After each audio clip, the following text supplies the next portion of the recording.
সংগ্রামী সাথী ও বন্ধুগণ,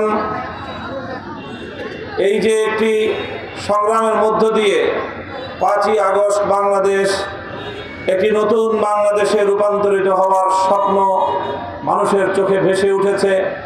এদেশের মানুষ নতুন একটি বাংলাদেশ দেখার স্বপ্নে বিভোর হয়েছে।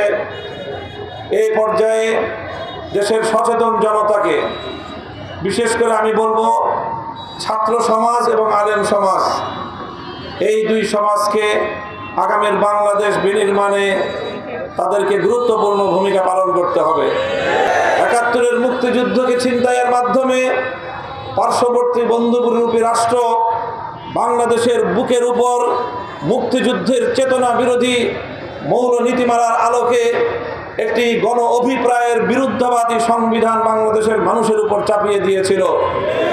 যেই সংবিধান বিগত অর্ধ শতাব্দীকাল বাংলাদেশের মানুষকে তাদের চিন্তা চেতনা, তাদের হাজার বছরের কৃষ্টি, কালচার, ইতিহাস এবং ঐতিহ্যের বিরুদ্ধে চালিত করেছে। তাই সেই তিক্ত অভিজ্ঞতার ভিত্তিতে আমরা বলতে চাই, 5ই আগস্টের এই বিপ্লবকেও আগামী দিনে বিভ্রান্ত করবার জন্য অনেক ষড়যন্ত্র পরিচালিত হবে। এজন্য এদেশের ছাত্র সমাজকে সচেতন থাকতে হবে, এদেশের আলেম সমাজকে সোচ্চার থাকতে হবে। বিগত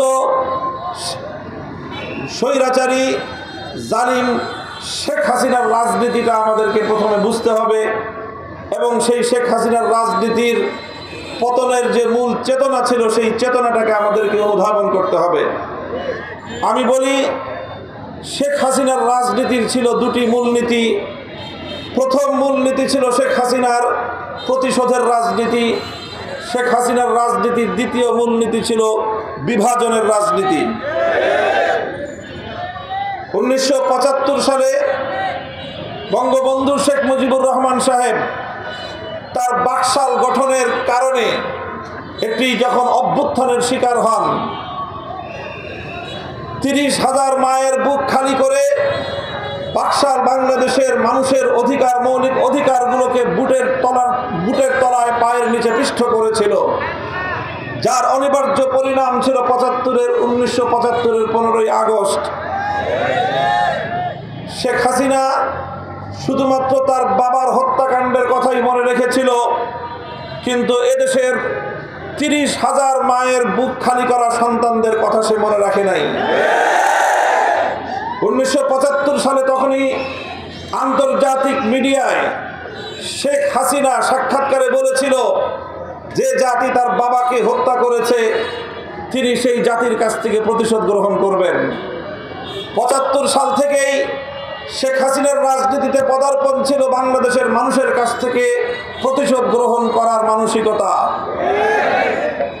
1975 সালের 15ই আগস্ট থেকে 2024 সালের 5ই আগস্ট পর্যন্ত 50 বছর শেখ হাসিনা রাজনীতি করেছে বাংলাদেশের মানুষের কাছ থেকে প্রতিশোধ গ্রহণ করার রাজনীতি।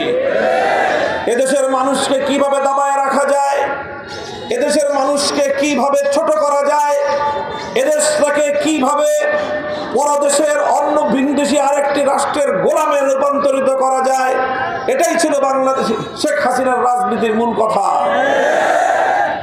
এই জন্য দেশটাকে তলাবিহীন ঝুড়িতে রূপান্তরিত করবার জন্য মেগা প্রজেক্টের নামে মেগা দুর্নীতি করে লক্ষ লক্ষ কোটি টাকা বাংলাদেশ থেকে সরিয়ে নিয়ে গিয়েছে।